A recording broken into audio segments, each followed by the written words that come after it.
Okay, we stopped here. We said that carbon, which is C, we will use the symbol. It will react with oxygen, and also for oxygen we will use the symbol. I will take only the first letter, which is O. So C plus O2. This number 2 means that I have how many atoms of oxygen? Yes, I have 2. And here for carbon, how many atoms of carbon do I have? I have only 1. If I didn't write any numbers, so it means that I have only 1 atom. Okay, they will react with each other because they are reactants. Yes, to give us a new product, which is carbon dioxide, CO2. This is the formula. This is the shortcut of this long name. Instead of saying carbon dioxide, I will write only the shortcut, the formula, which is CO2. Okay, let us model this reaction by using the circles. Do you remember the circles that we used before? Okay, for carbon, how many atoms do I have? Yes, I have only 1, so I will use only 1 circle for carbon. This carbon atom, it will react with how many atoms of oxygen? Yes, 1, 2. So C plus 2 atoms of oxygen, they react with each other. Then I will draw the arrow to give us the new product, which is carbon dioxide. Can you see how many atoms of carbon? It is 1. How many atoms of oxygen? It is 2. I want you to look through this demonstration and tell me,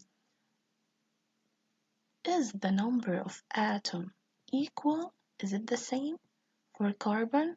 Here in the reactant side, how many atoms of carbon do I have? 1.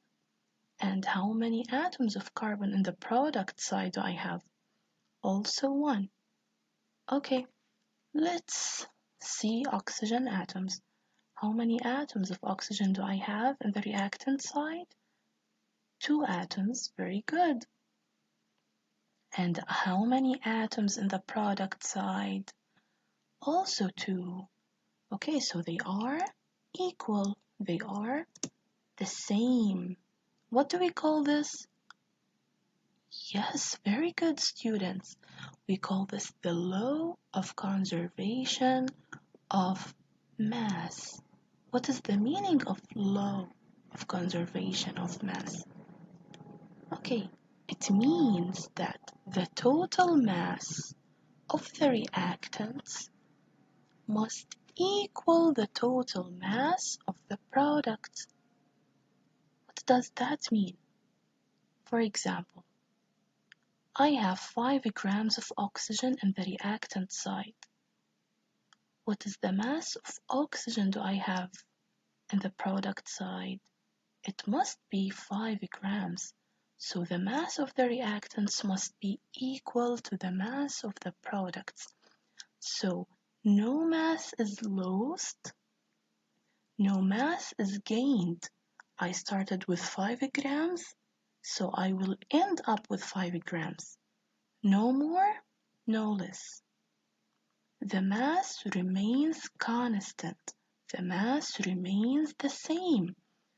Okay, this is the meaning of the law of conservation of mass. It must be equal. Yes, and as I told you before, we can demonstrate this law of conservation by using a balance. Because they are already balanced, the mass of the reactants must be equal to the mass of the products. No mass is lost, no mass is gained. Let us have an example.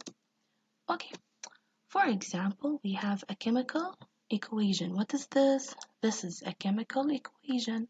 We have reactants, and I told you the reactants are before or after the arrow. Very good, my students. They are always before the arrow.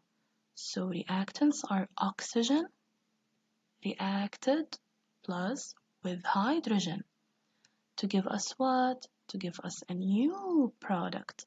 The products are after the arrow or before the arrow? Yes, the products are always after the arrow. So what is the new product? It is water. Very good. Okay, I want to make a chemical equation. I want to write the symbols. يعني instead of writing oxygen, I will write O. This is the shortcut, the symbol. How many atoms of oxygen do I have? 2 atoms of oxygen. Plus how many atoms of hydrogen? 2 atoms of hydrogen. They react with each other to give me a new product, which is what? Water. The chemical formula of water is H2O. Okay, let us demonstrate this reaction or chemical equation by drawing circles. These are the circles. How many atoms of oxygen? 2 atoms. Plus how many atoms of hydrogen?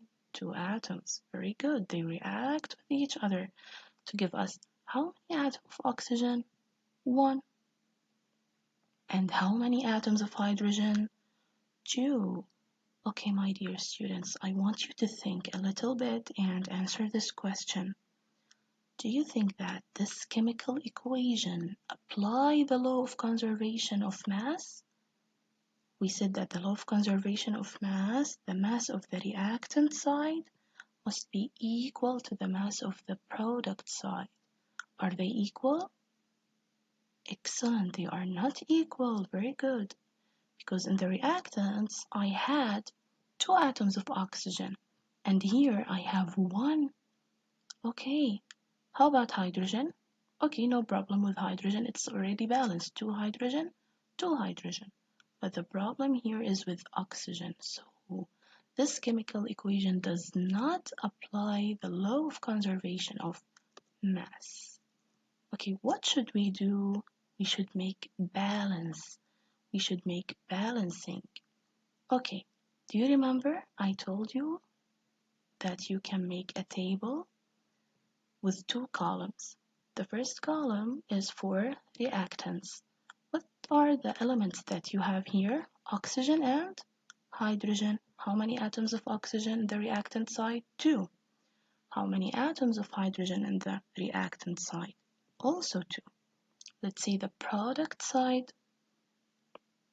Okay, how many atoms of hydrogen do we have? 2. How many atoms of oxygen do we have?